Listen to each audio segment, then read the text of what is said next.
What if I told you that you could start traveling today? Where would you go? I'm talking about the place you always dreamed of going on the best day of your life or after you just won $100 million. What would it feel like? What would you do? And what if I told you that you could do so at a fraction of the cost? My name's Michael, and I've saved thousands of dollars traveling to bucket list destinations with my wife a lot sooner than I ever thought was possible. And this is by learning the skill of award travel. And I've been teaching others how to do this over the internet for a year now. I am not a rich person and I am not in debt. I am a nurse with the passion of helping others. And today I'm going to introduce you to the skill of award travel, and I'm going to get real with you and give you a roadmap as far as what to expect when getting started.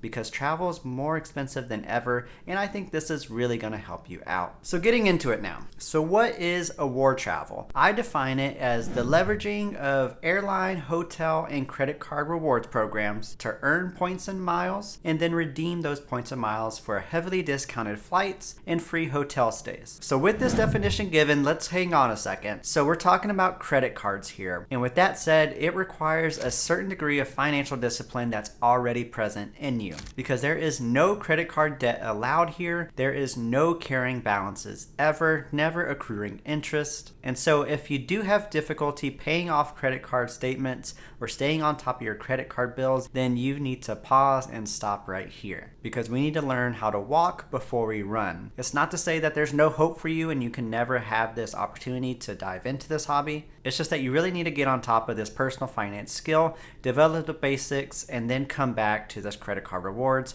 You don't want to jump in with a credit card with an annual fee without really having that background. So before we get into the technicalities, we'll come back to the credit scores and all that good stuff. Let's first talk about this award travel definition a little bit more. Because if we look back at it, there's really two parts of this definition. There's the earning points, and then there's the redeeming points. Simple, right? Well, we're going to dive into both of these steps and truly reveal the nature of the beast we're dealing with here. Starting with the first step, earning points, there's three major questions that we need to answer. There's the what, there's the how, and there's who. What do we earn? How do we earn them, and who offers what we want to earn? So if you're new to award travel, there's three types of points and miles to be aware of. This is the what. There's airline miles, which of course can be used to book free flights. Think of this like your United miles. You can book flights on United Airlines itself, but even on United's website, you can book flights on their partner programs like Lufthansa. These are other airlines that partner with United. They're in the same airline alliance. We'll talk about this later, so keep that in the back of your head. Then there's also hotel points. These are going to be like your Hilton points.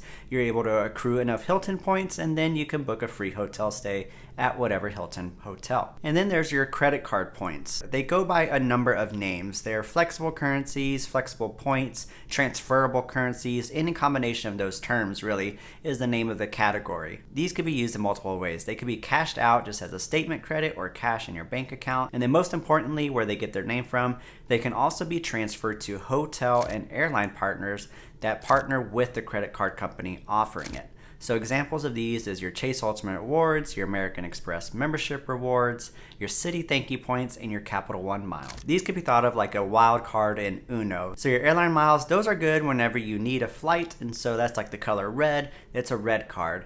And then you've got your hotel points, which is good whenever you need a hotel. That's your blue card. And then you got your wild card, which could be used for cash back, which is green.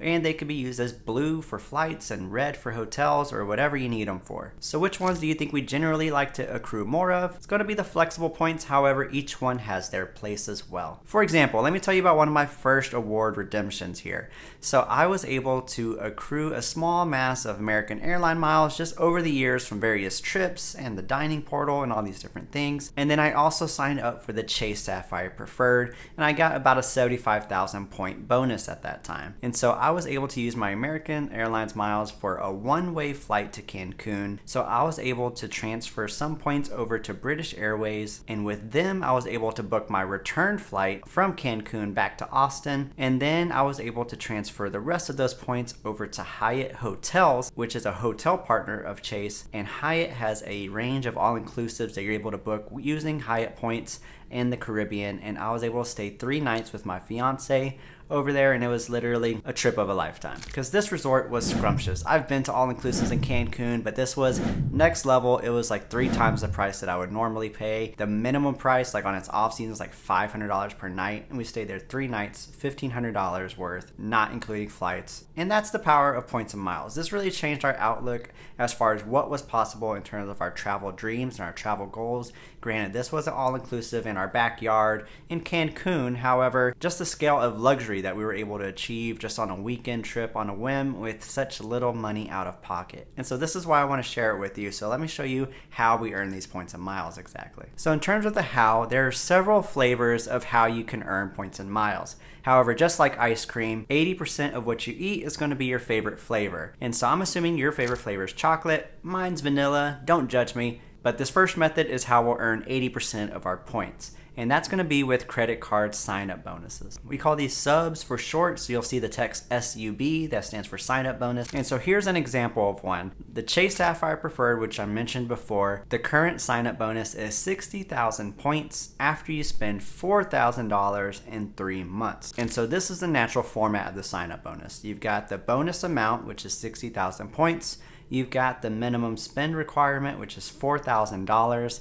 And then you've got the time requirement, which is 3 months. So those are typically the 3 pieces of the sign-up bonus. And just to be aware, that time starts at the day that you're approved for the credit card, not when you actually receive it. So just keep that in the back of your head there. Let's pause for a second because this kind of opens up a can of worms. I just asked you to apply to a credit card. So there's going to be a lot of questions here. First off, what credit score is required? So generally speaking, 700 to 720 is what's recommended. However, your mileage may vary or your experience may vary, and you could get approved with a credit score of 680, 690. It really just depends on a lot of different factors, such as your previous credit history. And then the next common question is, this obviously hurts your credit score, right? I mean, you can't just go around applying to credit cards for points and miles, and it's actually the opposite that's true. Let me explain. Because if we look at the factors that make up your credit score, whenever you apply for a new card, the only negative impact it'll have will be within the new credit section because it is going to be a hard inquiry. And then it may have a slight effect on your length of credit history because it does bring down your average length of credit history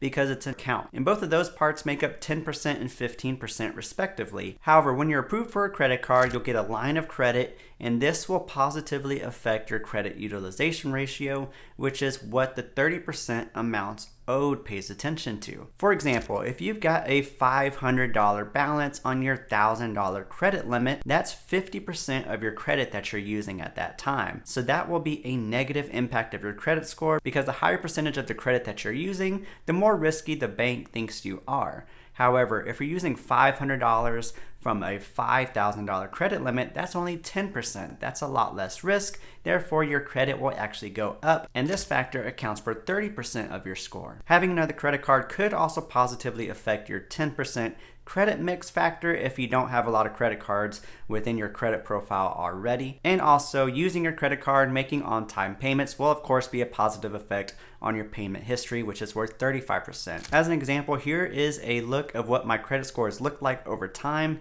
and I have a healthy credit score of 780 despite applying to over 20 credit cards over the past several years. Like I said, after each credit card application, there's a slight dip because of the hard inquiry, but that 10% new credit factor has a short memory, so after a month or a couple months, that score goes right back up. So that's how the credit score factor plays out. However, this is as good a time as any to just remind you that my name is Michael, and this is Nurse Michael Travels. I am not a financial advisor, tax advisor, or anything like that. So this is not financial advice, obviously. Now, what about that $4,000 in 3 months minimum spend? How are we supposed to reach that? Well, depending on you and your household, by putting all of your regular expenses like your bills, your groceries, your restaurant tabs, putting all of that on a credit card for 3 months, a lot of people are able to make that minimum spend requirement just by doing that. However, if that's not the case for you, there are some other ways to get creative with it. A good recommendation would be to try to plan your credit card applications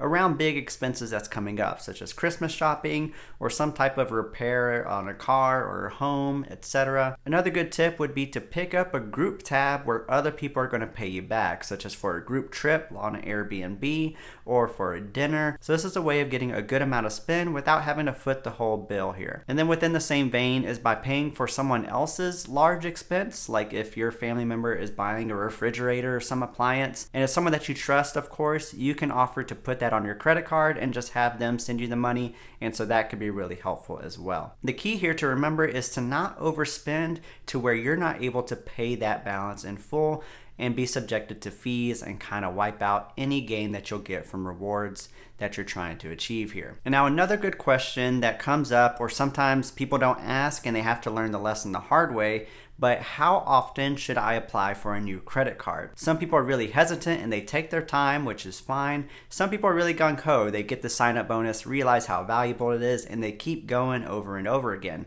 Well, my recommendation for you is to wait at least 90 days in between credit cards. And this is for a few reasons. One is because you want to give a little bit of time for that hard inquiry to fall off of your credit report, so that way your score jumps up for your next credit card application. Another reason is because it's a good practice of self-discipline. Whenever you start getting into this hobby, you're naturally going to follow other people within this space, and you'll see really quick that there is going to be a lot of advertisements, just a lot of announcements about all these great credit card offers coming up, and you're going to feel that urge to apply to all these different cards. And you need to know that it's okay not to get every single great offer that's out there. And then finally, another reason why I ask you to cool it is because after you start accumulating enough hard inquiries, the banks do become a bit sensitive and are starting to wonder, why do you have so many credit cards? Why are you doing this? And eventually you may get to the point where they may start denying your applications. And so by spacing your applications out by 90 days, you give a little bit more time and you get to that point a little bit slower. So with all this information so far, you can kind of see the issue of how do we keep track of everything and keep everything organized. Well, I personally use an app called Travel Freely. It's 100% free, and I actually have a referral link down for it in the description for you, so be sure to check that out.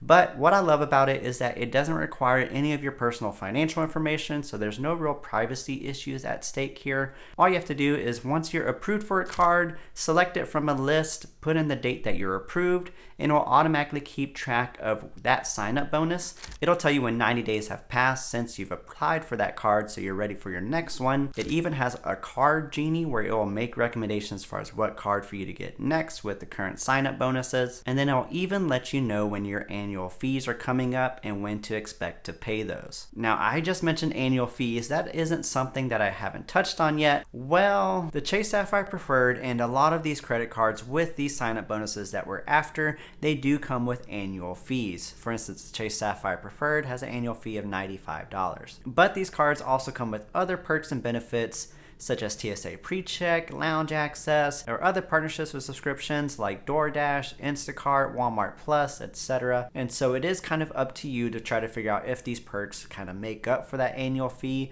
but then you also got the value of the sign-up bonus itself. That 60,000 point bonus for the Sapphire Preferred is worth at least $750 if you use your points correctly, but it could be worth as much as $1,200 or more. And so generally speaking, a lot of these cards are worth it for the sign-up bonus. And with that said, some of these cards are worth keeping year after year because the perks and the value and the usefulness of that card is worth it. However, there are also times where that card isn't worth it after the sign-up bonus is achieved. And so once that year mark hits and your annual fee also hits your account, you can cancel that card. Most of the time, you want to wait until after the full year is up and the annual fee does hit your account, and then you call and cancel that card. That's not a problem. They will reimburse that fee in just about every case. Just read up on it beforehand. But when it actually comes down to canceling the card, you actually have a couple of different options. So you can cancel it outright just over the phone, but you also may have the option to downgrade the card to a no annual fee version, depending on what card you have. For instance, for the Chase Sapphire Preferred, you're typically able to downgrade that card to one of the Chase Freedom cards, which is a no annual fee card. So that way you can keep the credit limit open, not pay an annual fee, and so you'll have another addition to your credit history. And so if this is an option for a credit card you're considering to cancel, I'd recommend you take it because it's a win-win situation. However, if that's not a possibility, you can also ask for a retention offer, which this actually actually brings us back to the how we earn points. So full circle here. So whenever you go to cancel your card, just let them know it's like, I'm considering canceling, haven't made up my mind yet. Do you have a retention offer or anything to kind of sweeten the deal essentially? Is there a reason why I should keep this card? They'll typically go over the benefits of the credit card we're talking about, and then you can like, okay, but is there anything else? And sometimes they'll either offer some bonus points, like 30,000 points if you spend $1,000 or something like that, kind of like a mini sign-up bonus. Sometimes they can offer a statement credit for the annual fee, or it just depends. Sometimes you get nothing and you just have to cancel the card. So that could be a way of earning more points if you're on the fence about canceling the card or not. So let's run through the other 20% of how we earn points. So there's dining portals. So airlines and hotels and other programs will offer a dining portal where you sign up and link your credit cards and even your debit cards. And so whenever you go to a partnering restaurant, you'll earn multiple points per dollar based on how much you spend at that restaurant. Some of my favorite dining portals are offered by American Airlines, Alaska, or Southwest, and even Built Rewards. And then their shopping portals, my favorites are Chase, Rakuten, and also the airlines I mentioned before. A shopping portal is essentially a website you visit first before you do any online shopping. You find the retailer that you're about to make a purchase with through the shopping portal. Once you click through it, you'll earn multiple points per dollar that you spend. And sometimes you can earn lump sums of thousands of points, like 5,000 points for various subscriptions, like meal kits is a common one, like HelloFresh. And so that could be a great way to earn points on the side as well. And then finally, there's your daily spend. So a lot of these credit cards offer bonus categories such as X points on dining. And so if you have a $100 tab, you'll earn 300 points for that tab for the Chase Sapphire Preferred. And then if you're spending that $100 tab on a partnering restaurant within the dining portal, that's giving you an additional 3 times points. That will be 600 points that you earn total from that meal. And so combining these two offers, that's called stacking. And sometimes a credit card will offer a discount at a certain restaurant, so you can get 10% off and then plus 6x points, and then you're combining all these offers, and then it could become a whole complex thing, if you will. And as a bonus, if you have someone that you love that you can get into this journey with, whether it be a spouse, a friend, a child, but you can help each other out by referring each other to different cards. And so a lot of cards will offer a referral bonus. Essentially, whenever someone applies to a credit card using your personal link, they will get the sign-up bonus that's offered, and you will also get a referral bonus, which can be anywhere from 10, 15, even 40,000 points per application sometimes. And so this could be a great way to accumulate points if y'all refer each other. And also if you have other people to refer you to, you can accumulate a lot of points throughout the year. Now, a note about application links in general. So you'll never really want to apply through a credit card via an application that you find on Google or the bank's website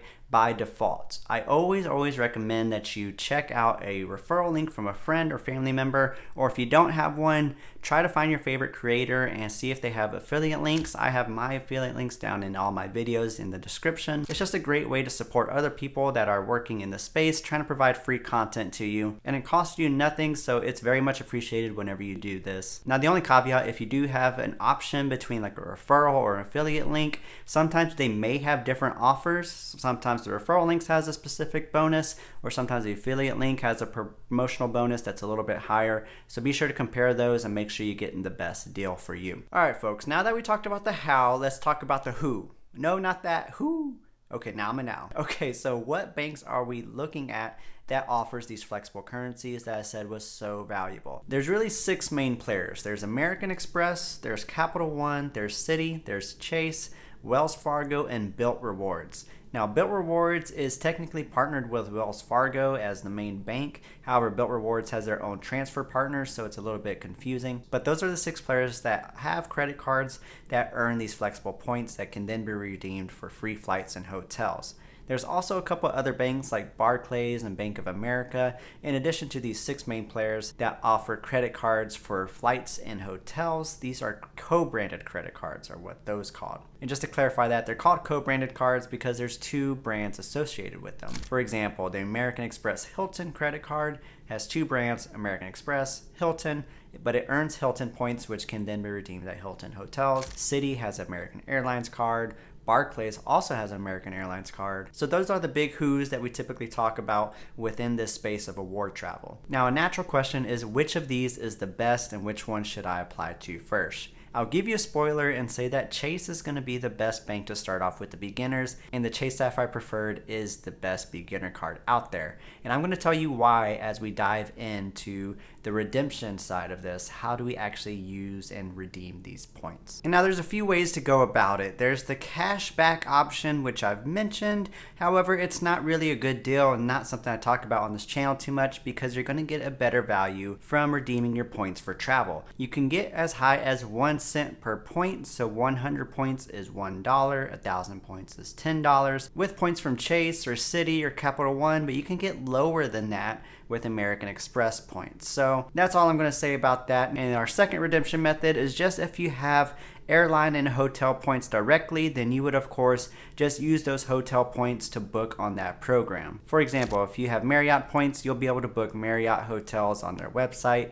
And again, if you have American Airlines miles, you could book flights on americanairlines.com, including the partners within the American Airlines program. So in this section, we'll also talk about travel portals. So each of the 6 players that I mentioned earlier that offer these flexible currencies, they all have their own travel portal. And in the case of Chase and Bilt, they offer you a bonus whenever you redeem your miles to book travel on those travel portals. So to define a travel portal to begin with, it's essentially a website that the bank hosts. It's kind of like Expedia, where you go in and type in whatever flight or hotel you're interested in and just booking it through there. Now you can pay with cash and you'll earn some bonus points by booking through the portal, like 5x or 10x points by booking your travel within that portal. But you can also redeem your points in miles, and in the case of Chase and Bilt, you'll get 25% more value. With the other banks like Capital One and Citi, you'll typically just get 1 cent per point, where 1,000 miles is $10. But in the case of American Express, you'll actually get less value if you try to redeem your points outright, except in the case of if you have a particular card like the American Express Business Platinum or the Business Gold card. You are able to get a rebate for your points, but that's a very specific case. So going back to the example of Chase and Bilt getting 25% more value, if we go back to our Chase Sapphire Preferred sign-up bonus where we get 60,000 points, if we use all those points to book flights and hotels via the travel portal, you'll get $800 of travel that you're able to book. Because if you cash out those 60,000 points for cash, that's $600, and then you get the 25% value on top of that. That will bring you to $800 total. And so when I say that that sign-up bonus gets you at least $800 worth of travel, that's where that number is coming from. But like I also said, you can get even more value by using transfer partners. But in the world of points and miles, depending on who you're talking to, value may not be the end-all be-all. For example, I took my fiance for a spontaneous weekend trip over to San Francisco, and we ended up booking a hotel using the Chase travel portal. I could have gotten more value by using Chase's hotel transfer partners. However, it costed more points. Granted, I would have gotten a lot more value, like a $500 hotel for so much cheaper than that. However, I decided to book a cheap hotel with the travel portal, saving more points. I still had a place to stay. We were able to experience the city. So it really just depends on your travel style and what you want to use with your points and miles. All right, enough stringing you along. Let's go ahead and get into transfer partners or travel partners, however you want to call it. Now, there are hotel partners and airline partners. We're going to first start off with hotels. So each of the 6 players have their own set of transfer partners. They have a lot in common, but they have variations still. The big hotel players that you'll see as partners for some of these programs include Hilton, Marriott. If you don't know IHG, that's going to be like your Holiday Inns and Hotel Indigos. You've also got Hyatt, Wyndham, and Choice Hotels. Of those, Hyatt is my favorite, and they are a transfer partner of both Chase and Bilt. The reason why it's my favorite comes down to pricing, which we'll come to that in a little bit because pricing comes into play when we start talking about airlines as well. However, these hotel transfer partners are pretty straightforward. If the bank is partnered with the hotel, you simply go to your bank's website, transfer your points from the bank to that hotel transfer partner. For example, I transfer my Chase Ultimate Rewards over to Hyatt, and then I go to Hyatt's website and book a hotel that they have available there. Very similar to how we would if you just had a Marriott credit card with Marriott points and you booked on Marriott's website. You just have that one extra step. Easy enough? All right, so now let's move on to airlines. And whenever we talk about airline partners, you're going to want to look at airline alliances as well. This is going to be the key to understanding what's going on on after a while, because this is honestly kind of the most convoluted part and where people struggle in terms of understanding this points and miles world. So if you didn't know, there are 3 major airline alliances that all of the airlines in the world are part of, with some exceptions. There's the One World Alliance, which includes familiar faces like American Airlines and Alaska Airlines. There's the SkyTeam Alliance, which holds Delta Airlines. And then there's the Star Alliance, which includes United Airlines. Of course, all these alliances carry at least a dozen other airlines. However, they're all international and you may not be familiar with them. I know I sure wasn't whenever I first got started in this. Now, to better understand this, I think it's best that we start looking at the particular transfer partners that these 6 players actually have and start comparing and contrasting some scenarios here. Welcome to the Transfer Partner Guide, brought to you by me, Nurse Michael Travel. So to give you a quick tour here, it starts with our hotel partners. I've got the 6 players listed up across and the hotel partners down. These are the 6 I talked about. There is one I left out, but it's not very popular. Sorry about it. I also got a key here, so there is color coding showing you that the green means it's an instant transfer. So as soon as you hit submit transfer on your bank's website, it'll show up within a couple of minutes. Yellow means it takes a few hours. Red means it could take a couple of days. So that's just good to know. And as we scroll down here, we'll also get into our list of airlines. And I broke it down here again by the partners and then the airlines, but also by the airline alliance. So we got Star Alliance here, SkyTeam, and then we've got One World and other airlines that exist out of alliances. And there's also partnerships that exist within airlines of different alliances. And so this could be a source of good deals in terms of price. So let's talk about an example here. So if we're looking within Star Alliance, and let's say you have American Express points or Amex membership rewards, and you want to book a United flight. And as we can see here, American Express is not a transfer partner of United. So what are we to do? Well, because American Express is a transfer partner of some other airlines within the Star Alliance, we can actually move points from American Express over to Air Canada's loyalty program and book United flights via Air Canada. Or we can move into Avianca and book flights through there as well on United Airlines planes. Granted, this is a Canadian and a South American airline, so this is pretty wild that we're able to do this. And the cooler thing is, because these are different airlines, they each have their own frequent flyer programs with all of their different pricing structures that differ from each other. So this means that you're able to take advantage of various transfer partners that has better pricing on the planes that we want to fly on within that alliance. It also works in reverse. So if you have United miles, you could book flights on other Star Alliance members,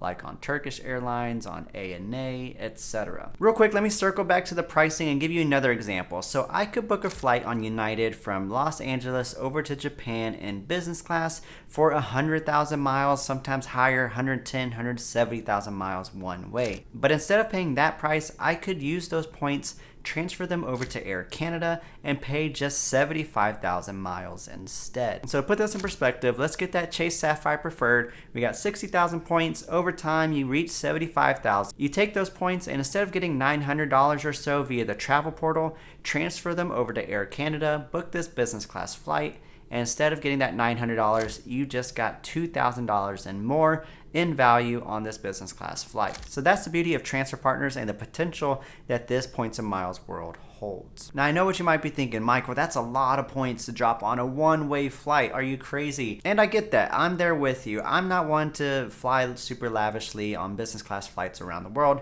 I too like to spend my money on economy flights just to get to more places, take more people with me, etc. And there is plenty of room for that. These pricing advantages does translate in the economy world as well, luckily. Okay, now before we dig in a little bit deeper into the next level, let me just take the time to clear something up, because sometimes this is where people kind of get tricked here. So whenever we're talking about transfer partners and being able to book different airlines with different airlines and all those different things, let me just make it very clear that whenever you transfer points from your bank to a specific airline partner, it's a one-way street. You can't transfer it back to the bank after you transfer it. So let's say if you transfer your Chase points over to United, you can't transfer them back from United to Chase because you changed your mind. So make sure you know what you want to book. Another thing, let's say you transfer your points over to Air Canada because you see a flight on United's website that you want to book.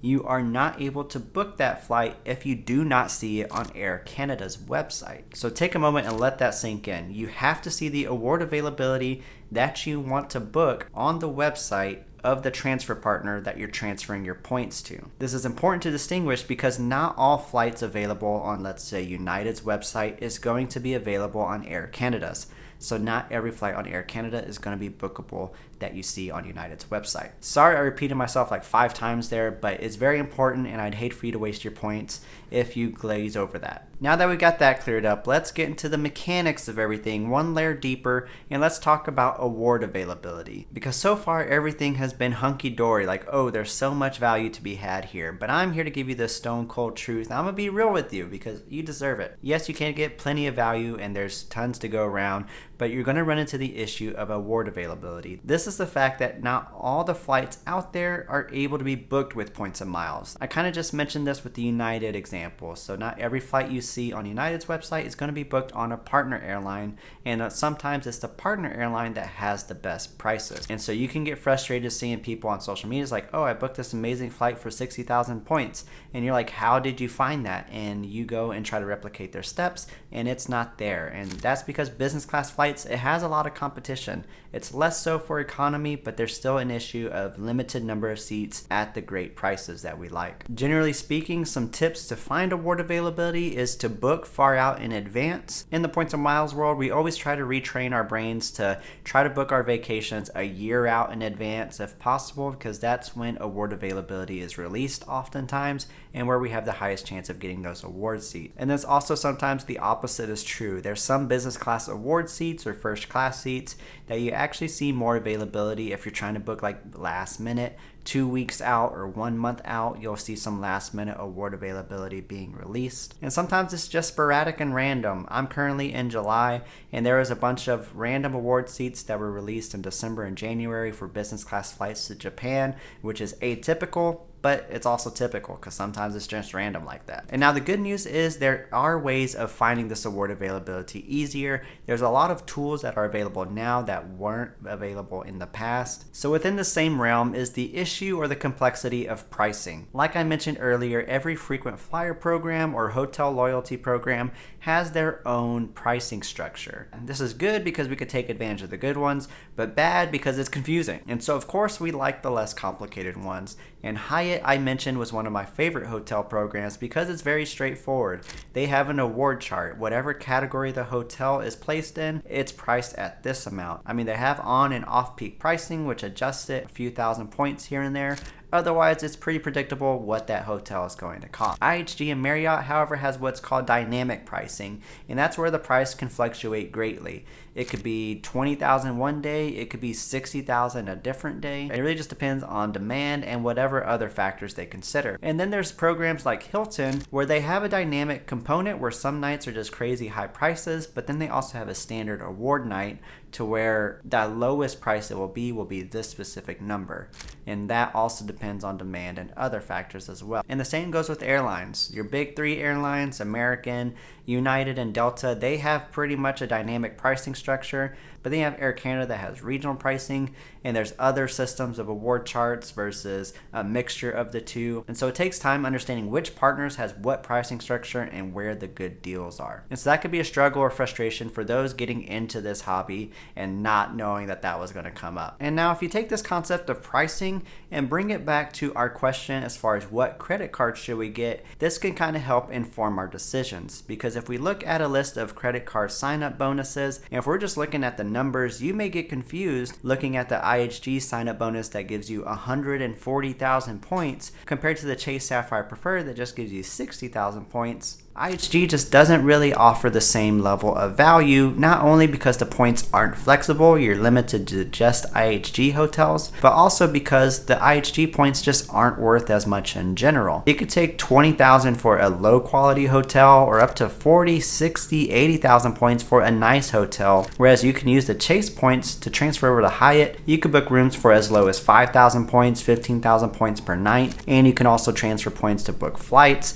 and have that kind of value as well. So understanding the full picture here can really inform your decisions as far as what you should be doing next. All right, you might be thinking, Michael, you just went full circle. Does that mean this video is ending? Because I still don't know how to book shit. And you're right, I'm sorry, I've dragged you along this far. And so here's the thing, you're in the right spot. So this YouTube channel is dedicated to all of those topics that we've just talked about so far. As you can see, this is a huge field with a lot of different complexities and a lot of different questions. And I am dedicated to making videos about all of these specific questions that you have. In fact, if you go to my YouTube channel page, I've got 3 main playlists for you. I've got Step 0, which includes this video. It's all about getting started and the essential skills that you need, such as how to tell what's a good value or how to transfer your points. And then I've got Step 1, which is all about earning points, all the different credit cards out there, and then other ways of earning points aside from sign-up bonuses. And then I've got Step 2, which is all about how to redeem your points and find award availability. And eventually I will have more playlists within the playlist section that's dedicated to more destination specific or continent specific areas. And so be sure to keep a lookout for that. And now I do have a favor to ask of you. 1, let me know all of the little questions that you have down in the comments. So A, I can answer them there, and B, I can make videos kind of doing a more of a deep dive as needed. And secondly, I've been going at this for a year now. I've just reached 2,000 subscribers, and I'm on a mission to get to 10,000 subscribers by next year. So if this video has been helpful, be sure to like it, but also share it to a friend or a loved one or someone that you want to travel with, and so that way they can get on board with you on all of your future travels. All right, now I'm not going to leave you hanging, so I gave you the roadmap as far as all the different concepts that you'll need to be aware of as you get started into this. But now I'm going to give you the recipe. What steps should you follow to get to where you want to go? Step 1 is going to be to dream. I want you to write down everywhere you want to go in the world, all of your dream bucket list destinations. I want you to write it down on a piece of paper, make a vision board, slap it on a spreadsheet, whatever floats your boat. But get it down somewhere, because that's what's really going to keep you focused and keep you motivated to go on this journey. Step 2 is going to be researching how to get to those destinations. Check out my redemption videos that tells you how to get to various places. If I don't have a video made for it yet, let me know down in the comments. But also, if you want to get started today, just type into Google how to get to blank on points and miles, and there will be a lot of different websites that you can look up, and maybe some other videos out there while I'm making yours for you. But in your research stage, you're going to want to look up what hotels are out there with what hotel chain. Maybe you'll be able to use points and miles to book that, or maybe you'll need to book a hotel via a travel portal or Airbnb. And then also you'll want to pay attention to what airline transfer partners will get you there, because depending on what you find in this stage, this will kind of tell you which credit card you need. It could be a hotel card, an airline card, or a flexible points currency card. And once you figure out which credit cards may get you where you want to go, do a little bit of research to figure out which one is the most appropriate to apply to now, because there may be different options. And then go ahead and apply to that card, and then you earn the sign-up bonus. Once you get those points, you go ahead and redeem them, and then you start over and start dreaming your next trip. And now from here, I would recommend that you continue this playlist. If you're a beginner, you could check that out here. Otherwise, check out my channel page, see what videos I've got available for you. Thanks for sticking around. I'll see you in the next one.